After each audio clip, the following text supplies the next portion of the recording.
So breaking down, when we're talking about, UK's presidency and, with the G7 summit this year, there's basically a CBI in sharing the B7 summit to mobilize international businesses behind G7's agenda. Now, if you are, interested in, asking me questions on this, feel free to message me, call me. You can WhatsApp as well. We are on 07852 473 473. And, with the conversation around how businesses are coming to a race to climate zero, net zero when it comes to by at least 2050. We've seen a huge example when it comes to, we've been hearing Red Bull on and off, just alongside the F1 conversation these days. But to concentrate on how important it is for Red Bull to basically push their companies when it comes to, the engines. Red Bull is basically, powered by Honda when it comes to their engines, right? So when we're talking about Honda, these guys, I mean, surprisingly, I mean, it's daunting to see how these guys are pushing for their new engines, and when they are moving out of the F1, to see that a champion contender, a second place team is actually coming to the point of taking off their results, their engines when of the of the conversation in the F1, because of the sole reason that they want to hit net zero in terms of carbon emissions. I mean, that's a big risk for Honda, but I mean, kudos to the PR teams, kudos to the risks that they're taking, the confidence in coming off, so much of respect for the guys that these guys are having to push away from these conversations, right? So talking about a part of the UK presidency and the G7 summit, the CBI is basically chairing the B7 summit to mobilize international businesses. This is behind this G7, right? And with tackling climate change, and preserving the planet's biodiversity, there is a ton of G7 summits, and you can see how businesses and leaderships are pushing for a net zero concept. But to add to this, since the UK took on a G7 presidency, this is somewhere around Jan 2021, right? There has been an increasing number of companies in the UK. So I mean, I'm just super happy to see this happening. I mean, I hope you are as happy as well. But now we have a leading on to a cool topic when it comes to NFTs, and a new finding when it comes to these conversations with producing NFTs, and what you need to do, how you need to structure your purchases, how you need to understand what you're looking at purchases. So I'll be doing a cool segment daily for you, if possible, to explain how you need to actually understand NFTs and what non-fungible tokens are. Stay tuned. Right after this video, I'll be getting right into it real quick.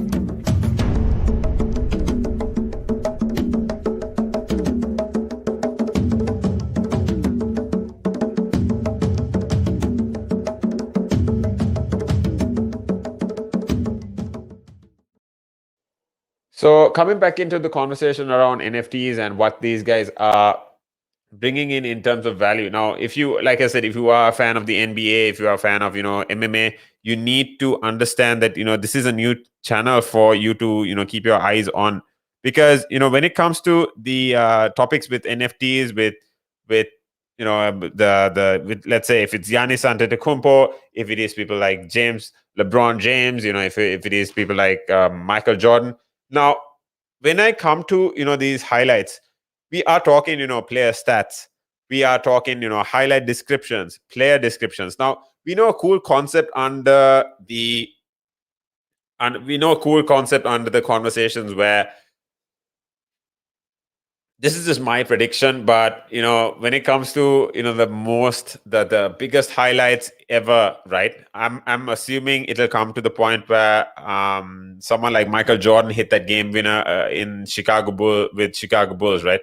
This is during his comeback season, right? This is that fadeaway 2-pointer in the paint. But I mean, things like this are what are going to sell for the biggest prices. So you need to understand what the market is going into, where it is going to be, and talking about how you have the highlight descriptions, you have player descriptions, collectible tiers, limited editions, individual numbers, all these, right? So when we are coming into collectibles, you have the common tier, you have the rare tier, you have the legendary tier, moving up to the platinum tier, and then moving all the way up to the Genesis Ultimate tier. Now, the common tier will have at least, for each piece of content, you will have around 10,000 copies, right? But then coming up to the rare tier, this is, the second of four tiers, right? The rare tier will have up to 4,999 units. But, from 500, at least 500 to 400, 4,999.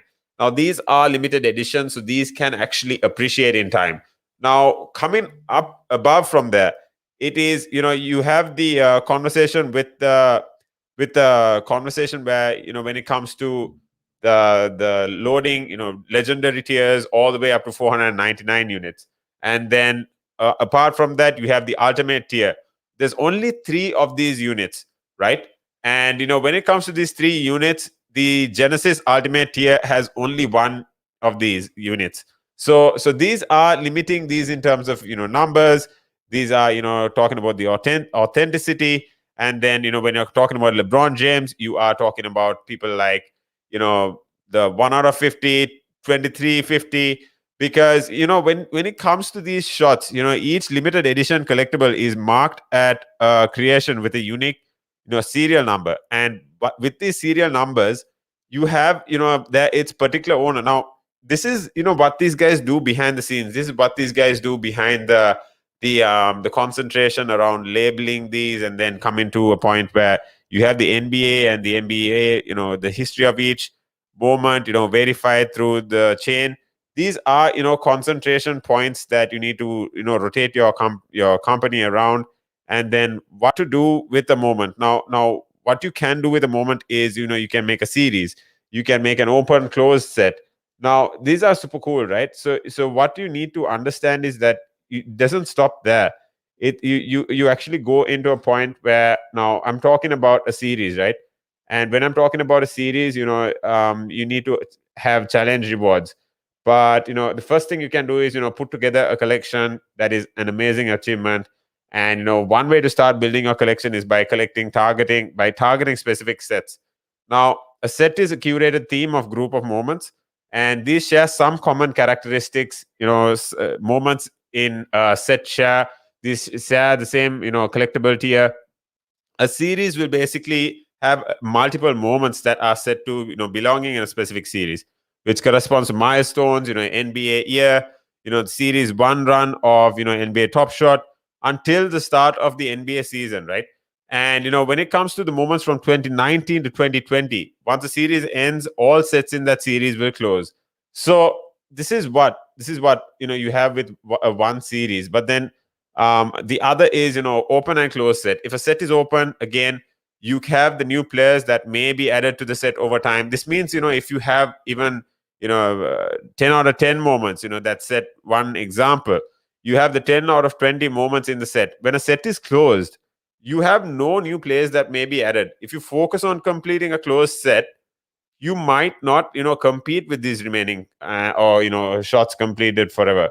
Then talking about Carl Anthony Towns, Colin Sexton, Josh Hart, Kristaps Porzingis, you have Julius Randle, Alex Caruso. These guys are upcoming players, right? So you need to put them onto a collectible or an early adopter. So these are players that you need to consider as important players that could improve over time.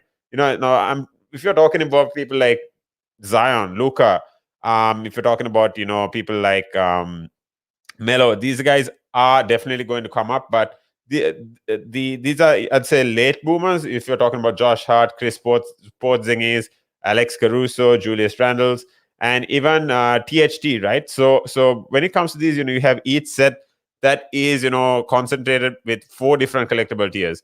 So you have a common card, you have a multiple, so you can basically collect these. These are basically, I'd say, like Pokemon cards, or just these are Pokemon cards of the 21st century, right? And these sets will basically look at only legendary moments, and talking about the new challenges and how you can earn new rewards. Now for this, there's a limited time. They have a limited time in terms of a stopwatch, and you can actually keep an eye out on the collectibles. Hold all the required moments until the timer runs out. You can actually find moments you're missing in the packs while these supply each market.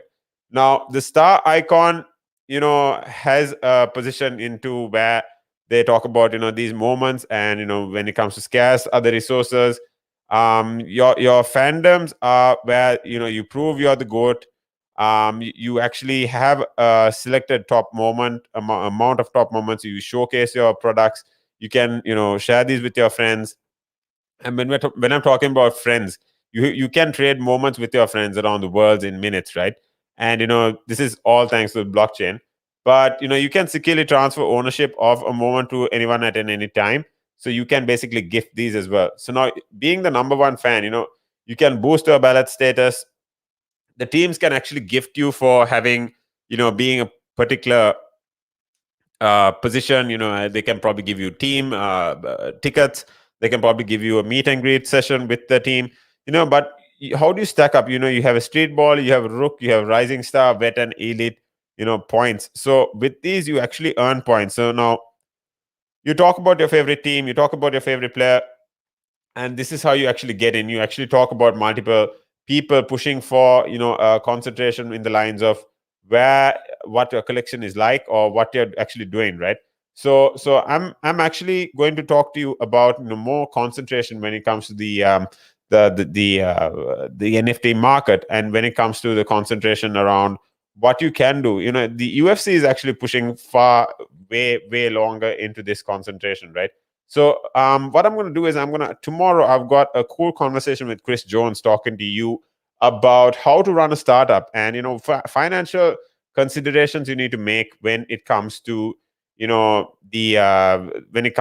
concentration around the matching. When you're talking about things, if it comes to saving, if it comes to investing, what type of mistakes a lot of people make. And Chris Jones is basically a financial advisor, and he'll basically run us through how to consider different functions of a company. So what I'm going to do is I'm going to come back to you with this content. We've got a cool session with. So I want you to stay tuned. You can actually send us your questions in as well at 12 since we are streaming on at 12 noon. Send your questions in. If you are a startup owner, you can send this. Invite your friends or family that are running a company, to come to a point where they are inviting you to, where you can actually give them value, right? So this is basically, I'd say, a free consultation with a financial analyst. So stay tuned. I'll be right back with you after this video.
Now, we were talking about NFTs and how, the NFT craze could auction a house, although it wouldn't work, right? Now, Shane Duggeldorf, this guy has watched NFTs or non-fungible tokens for a while. And, when we're talking about, baseball cards, other collectibles, these are being sold for mind-boggling amounts, right? But, when you're talking about a 27-year-old California real estate broker, they didn't really have an idea of what was going on. But although these are being commissioned for a digital rendering of a home that he owned for that had auctioned for as an NFT, right? I mean, this was with the real world property, right? So what I'm talking about is the consideration when it comes to a lot of when it comes to a lot of these nightcap, or if it comes to AR VR considerations, these are going to go down in history, because not only is the world's first property sold on its way, but you're considering real estate, you're considering setting this number as $20 million, and then it could be somewhere in that ballpark. Now, although you could note an NFT or digital rendering of a home, this could be sold for 500K, but just that alone could make him think this was offering his world or more. Now, to add to this, this rendering, it is just a rendering of a house, right? And this comes with a rental home. This couldn't quite work out as he had hoped, but the auction had basically opened for a bid of 48 ether, and it was valuated at $110,000. But undisclosed, the reserve price, the minimum amount of Dangeldorf, you had a $2 million rise, and then after 2 weeks, it had not auctioned to the person that had bid it. But then when you're riding the NFT wave, you're also talking about when you talk about the consideration, you are talking about how much you need in terms of the addition. You're talking about the addition of the line that might pull off this NFT consideration into premiums, or although these NFTs are part of the due novelty, and people have been willing to pay extra for the bragging rights alone. But although there is an underdeveloped appraisal process behind the NFTs, there are valuators to range wildly. Now, this NFT had faced, a lot of big hurdles. When we're talking about seeking to tie NFT to a real world, these assets are not really a possible thing to, consider, because of, this person called Ruko had spoken about. Now, this home was bought for $746,000, but then although it had moved up to $810,000, you have the Zillow estimate, you have, people unlikely to push in value in the lines of a sizzling hot real estate market.